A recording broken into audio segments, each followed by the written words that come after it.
Good morning and welcome everyone to today's webinar. Today we're going to be addressing the very topical issue of a COVID-19 vaccine and specifically whether an employer can lawfully require an employee to take the vaccine. Now, by way of a brief introduction, my name is Sophie Jocelyn and I'm a lawyer in the employment team here at LegalVision, and I'm joined here with my colleague Joel Hayden, who is a senior lawyer in the team. And he's going to be running us through some of the key issues related to this topic this morning. Now, please feel free to send through any questions that you may have, and if it's appropriate, we will address them throughout the course of the presentation.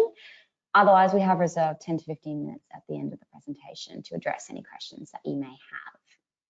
I'll now hand over to Joel and he'll take us through the presentation. Thank you, Sophie, and good morning to everyone. And like you said, Sophie, a very topical and important matter that we're dealing with today. So let's get started with a very brief rundown on what we'll actually be addressing in this presentation.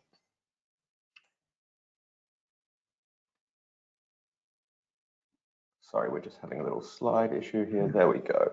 So you can see the agenda up on our screen there. And what we'll be starting off with is the status of the COVID-19 rollout, which is a bit of a contentious topic in and of itself, as most people probably know. We'll then move on to discussing whether an employer can direct an employee to take the COVID-19 vaccine, and if so, under what circumstances that direction would be lawful and reasonable. And then we'll discuss some more practical considerations, such as encouraging employees to take the vaccine even when you can't make that direction, or what you should be doing where you can make a direction and the employee refuses, because we know that's likely to be a scenario that will pop up in a few workplaces. And then finally, we'll move on to some questions and answers at the end of the presentation, and we should have some time to do that. So Joel, we've all heard about the hiccups with the vaccine rollout in the media, and most of us are probably aware that the actual rollout of the vaccine is occurring in stages. Are you able to provide us with a bit of an update as to the actual status of the program in Australia? Yes, of course. It's all based on the information we have at this time. It may change, we know that. But as we've mentioned, there have been some hurdles in Australia in implementing the vaccine program itself. And it seems fair to say we're a little bit behind where we expected to be at this stage.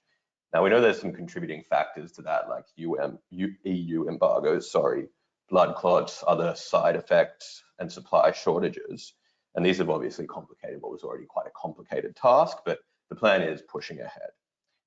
Now, very briefly, the rollout is intended to occur in stages, and it prioritizes groups such as frontline healthcare workers and those who work in high COVID risk areas such as hotel quarantine, progressing through to the various groups based on general risk to the whole of the adult population, and then even some minors where there is a recommendation from a doctor. Now, we're still in stage 1 of the rollout, so it's quite limited as to who is actually eligible to be vaccinated. And this is obviously relevant in the scope of what we're talking about today, because if you're going to want to require your employees to be vaccinated, they obviously also have to be eligible and capable to go and get a vaccination under the government scheme. So it's very important to keep an eye on how that program does progress to ensure if you're trying to give someone a direction, it is actually possible for them to carry out that direction.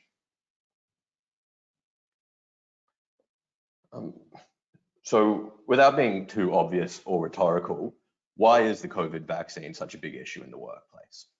Now, we know COVID has already caused significant strain on the employer-employee relationship, whether that's through JobKeeper, job seeker, SNAP stand downs, general WHS issues. But society's differing views on the COVID vaccine are likely to make this an even more contentious matter than those matters I just mentioned. Now, at a high level, we all understand that COVID represents a risk to the health and safety of employees. We also know that employers have an obligation to create and maintain a safe workplace for its employees, as well as its customers and clients who visit their premises. Naturally then, any steps that you can take to mitigate risk in this regard would be desirable for an employer to implement. However, it's also obvious that a vaccination can be quite an intrusive process, and individuals may also be unwilling to take the vaccine due to their own beliefs, medical conditions, or safety concerns. And this begs the question, can an employer direct an employee to take the vaccine? So as the wording on the slide suggests, I'm sure everyone imagines the answer to that question will be that the direction can only be made when it's lawful and reasonable to do so. Without being too legalistic, Joel, what does this actually mean? And we will focus on not being too legalistic in this presentation. We know we need clear answers, but to summarize this pretty briefly, in all employment contracts in Australia, there's a term implied by law that employees are obligated to follow the directions of their employer where that direction is lawful and reasonable. So there's obviously two elements to this concept, the lawfulness and then also the reasonableness. And reasonableness is about, in the individual circumstances of the direction, is it reasonable? And whether a direction reaches this standard, as I've said, must be addressed on a case-by-case basis. But where a lawful and reasonable direction is made, if an employee does not follow it, that is an issue that should be dealt with through disciplinary processes. And accordingly, an employee has a duty to comply with a direction to take the vaccine where it amounts to a lawful and reasonable direction. So for a direction to be lawful, there does not need to be some positive law which authorizes the subject of the direction. And that means it doesn't have to be sitting there in legislation saying you can do this thing. It simply has to not be unlawful in the context of the scope of the employment contract, as well as not contravening any law in legislation or anywhere else. And this is a fairly straightforward concept. The concept of reasonableness is a more difficult determination to make, and it necessarily involves consideration of all the relevant factual circumstances, including the employer's situation, the employee, and custom in the workplace and industry. As an example of this that is relevant, courts and tribunals have recognized an employer's entitlement to issue a direction to an employee that is necessary for the employer to comply with obligations relating to their work health and safety laws or obligations under those laws sovereign. So that's obviously relevant to our discussion today. Now, as many of you have probably realized prior to today, or you are realizing today, the question we are addressing is quite open-ended, and there is no clear or universal answer, given the answer will depend on the individual circumstances of each employer and employee. So it's necessary to ask, what guidance do we have in relation to this issue? And fortunately, there is a little bit of guidance around from various government bodies. The Fair Work Ombudsman, who's Australia's workplace regulator, they've released some guidance which states at a very high level, most employers should assume they will not be able to direct their employees to take the vaccine. The reasonableness of any direction must be considered on a case-by-case basis, and circumstances that may indicate reasonableness will include where employees are working in a high COVID risk environment, such as, say, quarantine workers in hotels, or where they have exposure and significant direct contact with vulnerable people, for example, in aged care, healthcare, those types of areas. And Safe Work Australia has also issued some guidance which largely aligns with the Ombudsman's views and provides that most employers will not need to mandate the COVID vaccine to comply with their work health and safety obligations. And it's unlikely a requirement for all workers to be vaccinated. It's unlikely that a requirement for all workers to be vaccinated would be practical in reality. So the good news is that I'm not going to bore you with a ton of case law today, because I know that's not what anyone wants to hear. The bad news is that that's only because there's not a ton of case law around about this issue, because it's obviously very novel, and the rollout is still occurring. So I imagine it will get more and more interesting as cases are released. But I do want to briefly mention the decision of the Fair Work Commission that's up on the screen there. And this was a decision of Commissioner Hunt that addressed not COVID vaccines, but flu vaccines in similar circumstances, and did provide a very brief comment on the COVID issue. And what the Commission has said here is that the key to determining reasonableness will relate to the employee's specific role, and whether it is essentially an inherent requirement of the role. And so the Commissioner even imagined a situation where they could contemplate that a mall Santa would have as an inherent requirement of their role the need to be vaccinated, where there aren't other safety protocols in place, for example, like social distancing, that type of thing. So it really indicates that this could be applicable to all roles, but again, case-by-case basis, and you really have to consider this question carefully. And now, as always happens when you have a seminar planned, there's normally a last piece of case law that pops up the day before, and that absolutely happened to this seminar as well. And the Commission did release another decision just yesterday afternoon around flu vaccines that will have some relevance to COVID, but again, without getting into the meat of that decision, what the Commission has essentially said is it is vital to consider things on a case-by-case basis. And while there was a decision that upheld a dismissal where an employee in the childcare sector refused a flu vaccination, it's not something that is going to be applicable to future decisions if the individual circumstances do not justify it. So this asks the question, where does this leave us? We have limited guidance, there's limited case law. The one thing that we can say is clear is that it will be very narrow circumstances where a direction to take the COVID vaccine will be lawful and reasonable. And there are some obvious areas, like I've mentioned, such as those who work in high COVID risk areas and those who work with vulnerable people. It's relatively uncontroversial that a direction to take the vaccine will be effective in those circumstances. However, for everyone else, the presumption should be that the direction will not be reasonable unless it is reasonable in the circumstances. And what should be considered to address that question is the employee's specific duties, whether there are other alternatives to address safety, for example, working from home, the religious beliefs of the individual or any other personal matter that may be relevant, and the guidance and, for example, health orders provided by government bodies from time to time. So we thought it may be useful to have a look at a few roles here that we've been discussing on and off throughout this seminar to determine whether they're likely to be lawful and reasonable in relation to the COVID vaccine.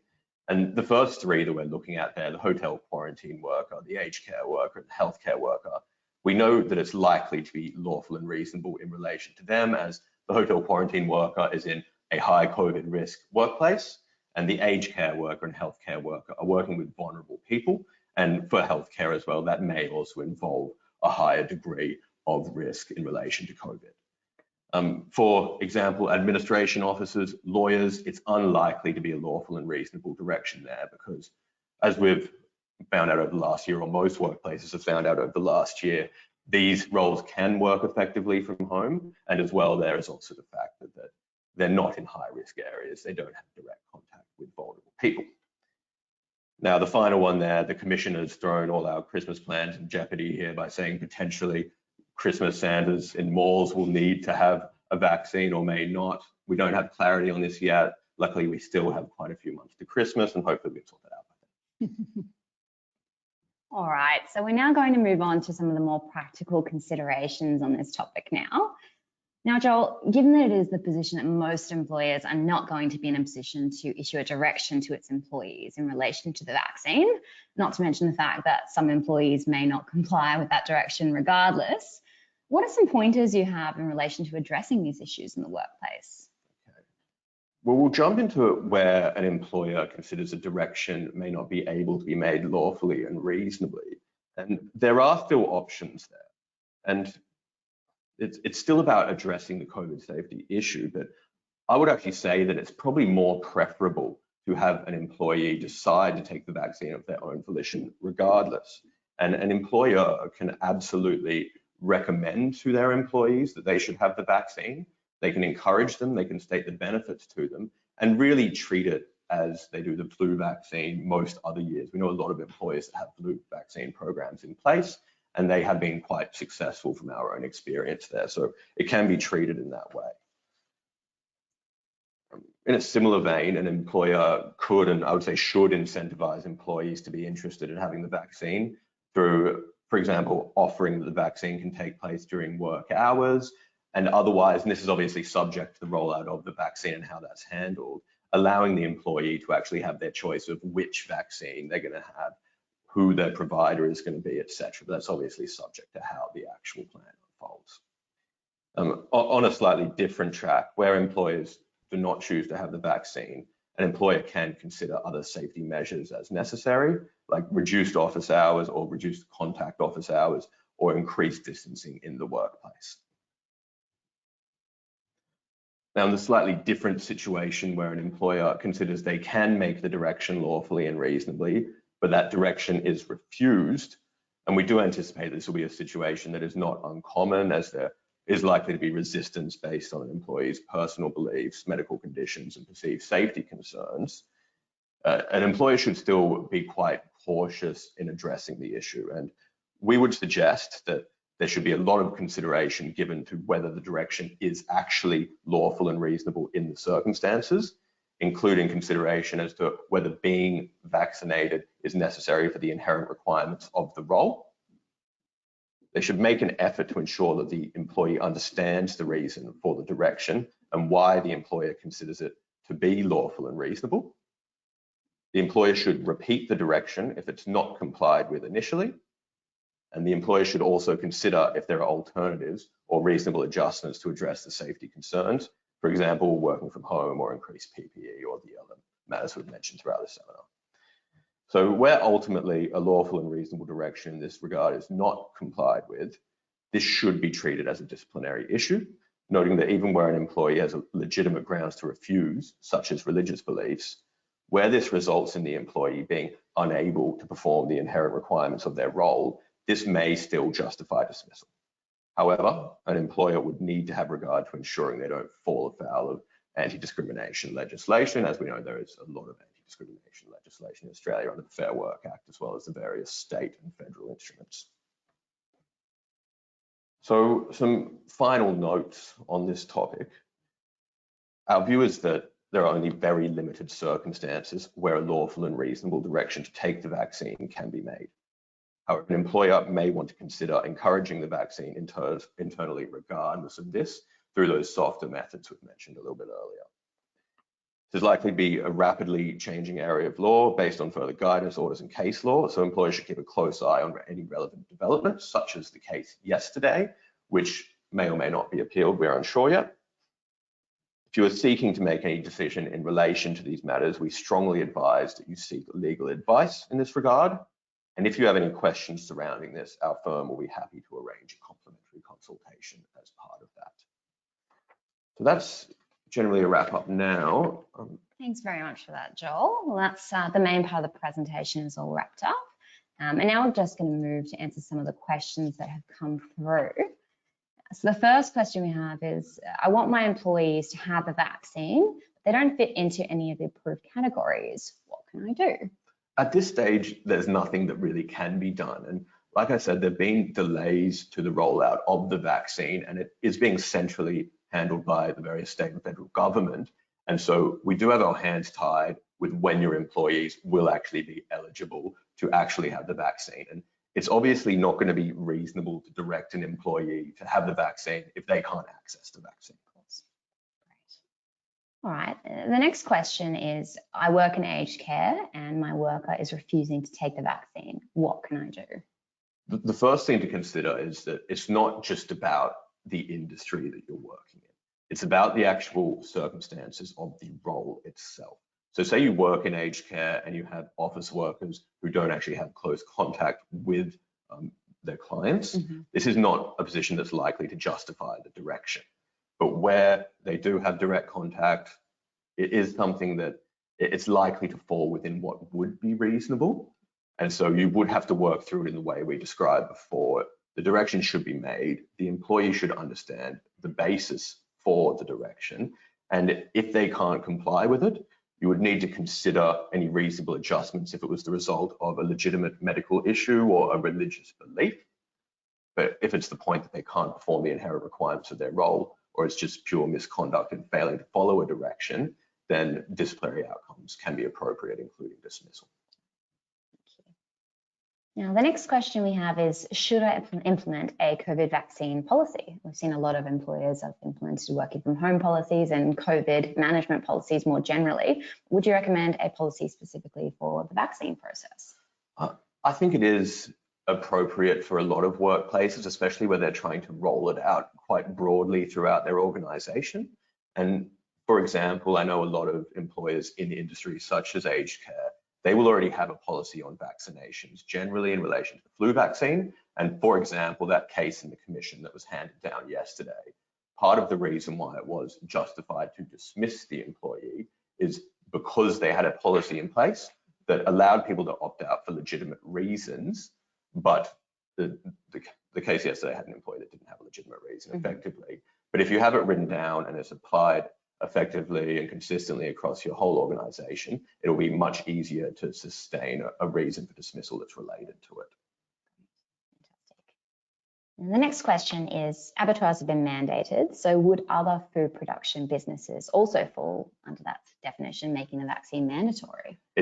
We are completely tied to whatever the government is going to be directing us to do in relation to that through public health orders. It's not clear at this stage, but it is relevant that Safe Work Australia is of the view that it's unlikely to be practical to roll this out for all employees, for example, or even all employees of one industry or business. So obviously you have to have regard for whatever changes in that space, but at this stage it's unclear. We'll wait and see approach on everything. Which is unfortunate, but that's the way a lot of SNAP laws and reactive legislation and public orders, it's just the nature of them. Absolutely. All right. I think that's all the questions we have at this stage, so we might leave it there for today. Thank you all for attending today's webinar, and thank you, Joel, for the presentation. As Joel mentioned, we are offering a complimentary strategy consultation if you do have any follow-up questions on implementing the COVID vaccine in your workplace. So feel free to reach out to us directly if you have any follow-up questions or if you'd like to take advantage of that complimentary consultation. Thank you, Sophie, and thank you everyone for listening this morning. Thanks, guys. Bye.